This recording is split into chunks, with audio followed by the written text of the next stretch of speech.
नमस्कार, मैं हूं रविंद्र जैन और आप देखना शुरू कर चुके हैं सबकी खबर। आज हमारे साथ हैं नीरज शर्मा जी। नीरज शर्मा जी राहतगढ़ के रहने वाले हैं, जो कि सुर्खी विधानसभा क्षेत्र में आता है।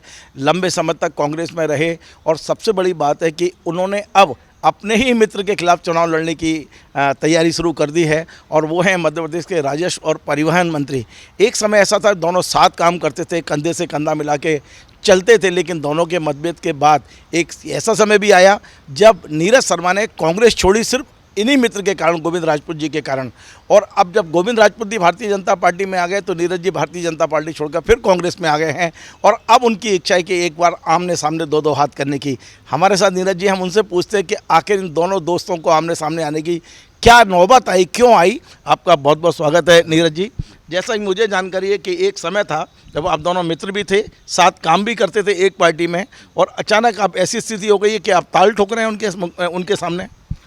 भाई साहब, सुर्खी में अहंकार और भ्रष्टाचार का माहौल है, और इसके लिए हमने बहुत कोशिश की कि मंत्री जी से बात हो, जो अन्याय हो रहा है उन लोगों को न्याय मिले, लेकिन उनने कोई भी बात नहीं सुनी, जिसके कारण हमने फैसला किया कि हम सुर्खी की जनता के लिए न्याय दिला सकते हैं तो वो कांग्रेस से दिला सकते हैं, और हमने कांग्रेस का कमलनाथ जी के आशीर्वाद से झंडा थाम लिया। एक बात और है कि मंत्री जी का ये कहना है, मेरी पर्सनल उनसे बात हुई है, कि 2018 में वो लगभग 30,000 वोटों से जीते थे, जब उपचुनाव हुए तो 40,000 से जीते, और अगला चुनाव 50 से जीतेंगे। ऐसा तो नहीं आप बौली का बकरा बन जाए, क्योंकि वो तो कह रहे बहुत अच्छी लोकप्रियता है उनकी और पब्लिक उनको चाहती है। एक तरफा माहौल है सुर्खी का। भाई साहब, पैसों से चुनाव नहीं होता, पुड़ी से चुनाव नहीं होता, गिफ्ट से चुनाव नहीं होता। लोग दहशत में हैं। सुर्खी की जनता, कोई ऐसा घर नहीं जिसके साथ मुकदमा न लादे हों, घर न गिराए हों, मकान न गिराए हों, जिसके लिए आज प्रताड़ित न किया हो। सुर्खी की जनता बहुत असहाय महसूस कर रही है। ये उनकी भूल है कि वो 50,000 से जीतेंगे, तो समय बताएगा भाई साहब, क्योंकि जनता मौन है। और जनता ने 3 बार 4 बार देख लिया, हर बार 4.5 साल तक ये आतंक करते हैं, अहंकार की राजनीति करते हैं, और जैसे ही चुनाव आता तो पैर पड़ना शुरू कर देते हैं। लेकिन अब जनता ने मन बना लिया है। जनता का फैसला ये तो अब ईश्वर बताएगा, भगवान बताएंगे, हम कुछ नहीं कहेंगे इसमें। लेकिन नीरज जी, जो भी गोविंद राजपूत से टकराया है उसे जेल जाना पड़ा है। हम देख रहे थे राजकुमार धनौरा जी भारतीय जनता पार्टी के अच्छे खासे बड़े नेता थे, लेकिन जब गोविंद राजपूत से टकराए तो आज वो जेल में हैं। आपने भी वही हिम्मत की है, ऐसा नहीं हो कि आपके साथ भी वही घटनाएं हों जो आज राजकुमार जी के साथ हो रही हैं। भाई साहब, ये घटना हो चुकी हमारे साथ। जिस दिन हम भारतीय जनता पार्टी छोड़ रहे थे उस दिन इन्होंने ITO से मुकदमा दर्ज कराया, पूरी बसें खड़ी हैं हमारी, और जितने भी हमारे समर्थक हैं, जितने भी लोग हैं, सब पे इन्होंने मुकदमा कायम करा। जेल डलने वाले नहीं हैं हम। नीरज शर्मा मेरा नाम है, मैं वो आदमी हूँ। ये भी एक खबर उड़ा रहे हैं कि नीरज शर्मा से मेरा मैनेज है, जिसकी बात है कि उसका बाप एक। हम 1000 बार जेल जाने के तैयार हैं, लेकिन झुकेंगे नहीं। सुर्खी जनता के लिए इस बार हम न्याय दिला के रहेंगे। ये कौन उड़ा रहा है कि आप मिले हुए हैं गोविंद राजपूत से? ये आप खुद ही कह रहे हैं कि हम मिले हुए हैं। हम नहीं बोल रहे। नहीं, आपके अफवाह किसने फैलाई है? ये वहाँ से खबर चल रही है। 10-20 लोगों ने हमें फ़ोन लगाए, बस ये बमूरा है, बस ये बहुती है, कि भाई साहब ये मंत्री जी तो बोल रहे हैं नीरज शर्मा। हमने थे हम कभी, आज हम पार्टी के साथ ईमानदार हैं, और हम जिसकी बात है कि उसका बाप एक, हनुमान जी की सौगंध खा के कह रहे हैं, कांग्रेस के प्रति हम सच्चे सिपाही हैं, और सच्चे सिपाही आखिरी सांस तक रहेंगे हम। लेकिन एक बार जो दल बदल लेता है वो संदिग्ध हो जाता है। आपने बताया कि बेशक आपको 2 बार दल बदलना पड़ा, लेकिन एक व्यक्ति के कारण से आपने दल बदला है। वाकई में यही है कि कुछ और भी कारण है? कोई कारण नहीं भाई साहब। इनकी तानाशाही, जो जी अपनी मनमानी चला रहे हैं, दलालों को लिए अपनी जो भी इनके व्यापार हैं, जो भी इनके ठेकेदार हैं, सब दलाल लोग हैं, वो इनके लिए पनपा रहे हैं। गरीब जनता परेशान है। और आपको एक बात बता दें, आप कभी भी जैसी नगर जाना, सुर्खी जाना, कोई चाय वाला दुकान वाला अगर बोलता है कि मंत्री जी ने ये गलत किया है या मंत्री जी सही काम नहीं कर रहे हैं, तो अगर उनको मालूम पड़ता है, दूसरे दिन उसकी दुकान गिर जाती है, दूसरे दिन दारू के केस बन जाते हैं, दूसरे दिन तहसीलदार पहुंच जाता है, नोटिस कट जाते हैं, पुलिस पहुंच जाती है। तो ये भाई साहब, ये नहीं चलेगा। दल बदलना, हम अगर सुर्खी की जनता के लिए हमें कुछ भी करना पड़े, हम उसके लिए तैयार। जेल कोई अच्छे लोगों के लिए बनी है, जेल कोई गलत लोगों के लिए नहीं है। हम जैसे लोग, आज हम लोग लड़ाई लड़ेंगे और जेल जाना पड़ा तो 1000 बार जेल जाने के लिए तैयार, उसकी चिंता हमें नहीं है। लेकिन एक बात बताइए, एक व्यक्ति का आतंक आप बता रहे हैं, इतना आतंक है और आतंक के कारण से वो चुनाव जीतते हैं, लेकिन पब्लिक लगातार उन्हें जिता रही है। भाई साहब अभी तक इनने असली चेहरा नहीं देखा था इनका। ये चेहरा तो लंबे समय से राजनीति में 30 साल से तो मैं ही देख रहा हूँ। भाई साहब वो विधायक थे जब इनके पावर नहीं थी, जब से पावर है, जिला पंचायत के अध्यक्ष बने इनके हीरा सिंह जी।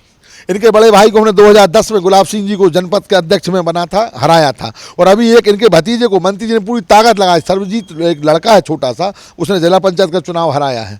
ये तो लोगों ने एहसास का, इनका रूप नहीं देखा था लोगों ने, अब असली रूप देखा है। इनका अहंकार और घमंड इनके लिए खा जाएगा, इनका घमंड इनको खा जाएगा। नीरज जी, एक बात और है, भारतीय जनता पार्टी और गोविंद राजपूत दोनों का ये कहना है कि पूरे सुर्खी क्षेत्र में हर पोलिंग बूथ पर उनका नेटवर्क तैयार हो चुका है, कार्यकर्ता तैयार हैं, मतलब इतना उनका बूथ इतना मजबूत है कि कोई उनको चुनौती नहीं दे सकता है। आपका तैयारी क्या है चुनाव की? भाई साहब तैयारी सुर्खी की जनता है जो दहशत में है। जनता अपनी जगह है, लेकिन बूथ पर चुनाव होता है। मेन जो लड़ाई होती है वो बूथ पे होती है, मैदान में होती है। भाई साहब बूथ पे ही चुनाव होगा, बूथ पे ही चुनाव होगा।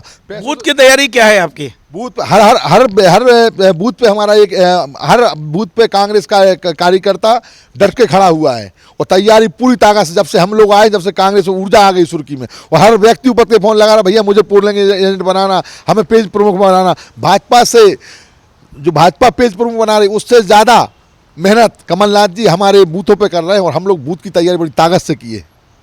और यदि वहाँ चुनाव के दौरान बाहुबल का उपयोग हुआ जैसा आप कह रहे हैं, क्योंकि शासन प्रशासन सब उनके साथ है, ऐसे में कैसे लड़ पाएंगे आप? भाई साहब आचार संहिता के बाद किसी का शासन प्रशासन नहीं रह जाता है, जनता का शासन रहेगा, प्रशासन उन्हीं का रहेगा। जनता और जो चुनाव आयोग निष्पक्ष चुनाव कराती है, चुनाव आयोग की जो भी बात आएगी तत्काल चुनाव आयोग को हम शिकायत करेंगे और हमको विश्वास है कि चुनाव आयोग हमारे सहयोग करेगा, सहायता करेगा। नीरज भाई, सवाल दो और है छोटे छोटे। एक सवाल ये है कि ऐसा क्या मुद्दा है नीरज के पास, क्या जादू है नीरज के पास जो जनता नीरज को चुने, जबकि मंत्री लगातार वहाँ जीतते रहे हैं, उनको लोगों ने देखा हुआ है। नीरज के पास कुछ तो हो, कोई मुद्दे तो होंगे चुनाव में जाने के जिसकी वजह से आपको जीत मिलेगी। भाई साहब बेरोजगार सबसे बड़ा मुद्दा है। 20,000 से ज़्यादा युवा हमारे सुर्खी से बाहर काम कर रहे हैं। आप रोड नाली बनाने से विकास नहीं होता। कोई रोजगार सुर्खी में बता दें, आप एक भी आदमी का रोजगार बता दें सुर्खी, बिलेहरा, जैसी नगर, राहतगढ़ में, कि एक भी 5 साल रोजगार दिया हो। अस्पताल की स्थिति देख लें आप, वहाँ पे एक्सरे की मशीन नहीं है, एम्बुलेंस नहीं है। आप शिक्षा की व्यवस्था देख लें, कोई बड़ी हॉस्टल नहीं है, कोई कॉलेज नहीं है, लोग बाहर पढ़ने जा रहे हैं, कोई व्यवस्था नहीं। व्यवस्थाएं तो इतनी, अब कागजों में व्यवस्था हो रही है लेकिन आपकी ज़मीन में कोई व्यवस्था नहीं है। एक आखिरी सवाल ये है, आप लंबे समय भारतीय जनता पार्टी में रहे, 2009 से 2023 तक, और आपके संपर्क भी बहुत रहे होंगे। इस चुनाव में आपको कांग्रेस से ज़्यादा उम्मीद है या भारतीय जनता पार्टी के नाराज लोगों से ज़्यादा उम्मीद है? भाई साहब कांग्रेस से भी उम्मीद है और भारतीय जनता पार्टी के नाराज लोगों से भी उम्मीद है, दोनों से। तो भाई साहब ये तो हम नहीं बता सकते, ये तो सब भगवान बताएंगे। भाई साहब आखिरी बार फिर कह रहा हूँ, मैं ईश्वरवादी आदमी हूँ, भगवान के चरणों में कसम खा के सौगंध खा के निकला हूँ। और ये बात विश्वास रखना आप कि भगवान करेगा, जो लोग सोच रहे हैं उससे उल्टा होने वाला है। भाजपा ये सोच रही 50,000 जीतेंगे, तो ये हम आज कह दे रहे 50,000 से ये हारेंगे चुनाव, ये भी हम आपसे कह दे रहे हैं आज।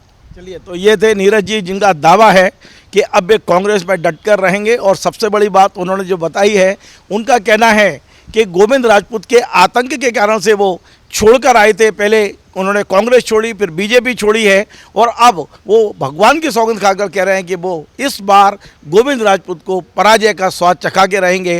गोविंद राजपूत ने खुद मेरे से मुलाकात में कहा था कि इस बार 50,000 से जीतेंगे, लेकिन नीरज शर्मा का दावा है कि इस बार के परिणाम बताएंगे कि 50 से उनकी जीत होगी या हार। आपको हमारा ये कार्यक्रम पसंद आए, आप इसे शेयर करें, लाइक करें, कमेंट करें, और आपसे बार बार निवेदन है हमारे इस चैनल को सब्सक्राइब अवश्य करें। धन्यवाद।